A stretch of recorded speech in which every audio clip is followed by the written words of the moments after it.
এখন বৈশাখ মাস, আকাশ থেকে যেন আগুন ঝরছে। বাইরে বের হলেই তপ্ত রোদ আর ভ্যাপসা গরমে নাভিশ্বাস উঠছে সবার, বিশেষ করে যারা শ্রমজীবী মানুষ বা যাদের বাধ্য হয়ে কড়া রোদে দীর্ঘ সময় থাকতে হয়, তাদের জন্য বড় এক আতঙ্কের নাম হিটস্ট্রোক। কিন্তু এই হিটস্ট্রোক কেন হয় এবং এর থেকে বাঁচার উপায়ই বা কি? আমাদের শরীরের একটি স্বাভাবিক তাপমাত্রা নিয়ন্ত্রণ ব্যবস্থা আছে। ঘামের মাধ্যমে শরীর নিজেকে ঠান্ডা রাখে।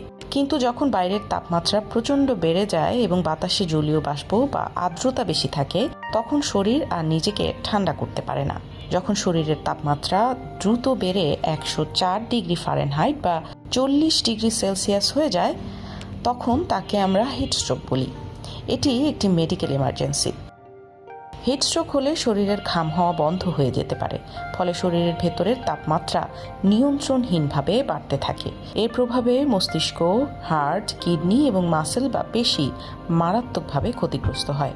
সঠিক সময়ে চিকিৎসা না পেলে এটি মৃত্যুর কারণও হতে পারে। হিটস্ট্রোকের লক্ষণগুলো হলো শরীরের তাপমাত্রা আচমকা বেড়ে যাওয়া, প্রবল মাথা ব্যথা এবং মাথা ঘোরা, ত্বক লালচে ও গরম হয়ে যাওয়া কিন্তু ঘাম না হওয়া, বমি বমি ভাব বা বমি হওয়া, হার্টবিট বা নাড়ির স্পন্দন বেড়ে যাওয়া।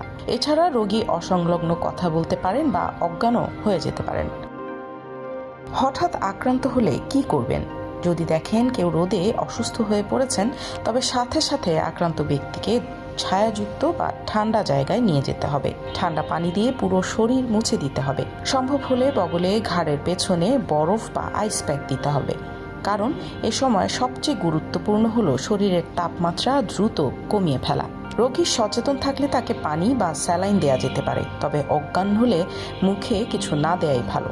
সেক্ষেত্রে যত দ্রুত সম্ভব নিকটস্থ হাসপাতালে নিয়ে যেতে হবে। প্রবাদে আছে, প্রতিকারের চেয়ে প্রতিরোধই উত্তম। তাই হিটস্ট্রোক এড়াতে কিছু সাধারণ নিয়ম মেনে চলা প্রয়োজন এই গরমের সময়টাতে, যার মধ্যে অন্যতম হলো গরমের দিনে তৃষ্ণা না পেলেও সারাদিনে প্রচুর পানি পান করা, বাইরে বের হলে হালকা রঙের ঢিলেঢালা সুতির পোশাক পরা, রোদ থেকে বাঁচতে ছাতা, হ্যাট বা সানগ্লাস ব্যবহার করা যেতে পারে। দুপুর 12টা থেকে বিকেল 4টা পর্যন্ত সরাসরি রোদ এড়িয়ে চলার চেষ্টা করতে হবে। তবে যারা মাঠে কাজ করেন তাদের মাঝে মাঝে ছায়ায় বিশ্রাম নিতে হবে। অতিরিক্ত চা, কফি বা অ্যালকোহল শরীরকে পানি শূন্য করে দেয়, তাই এগুলো এড়িয়ে চলাই ভালো। এই তীব্র গরমে শিশু ও বয়স্কদের ব্যাপারে অতিরিক্ত সতর্কতা অবলম্বন করতে হবে। সামান্য কিছু বিষয় মাথায় রাখলে এই গরমেও অসুস্থতা এড়িয়ে চলা সম্ভব। স্বাস্থ্য বিষয়ক এমন তথ্য পেতে ডক্টর বাড়ি পেজটিকে লাইক এবং সাবস্ক্রাইব করুন।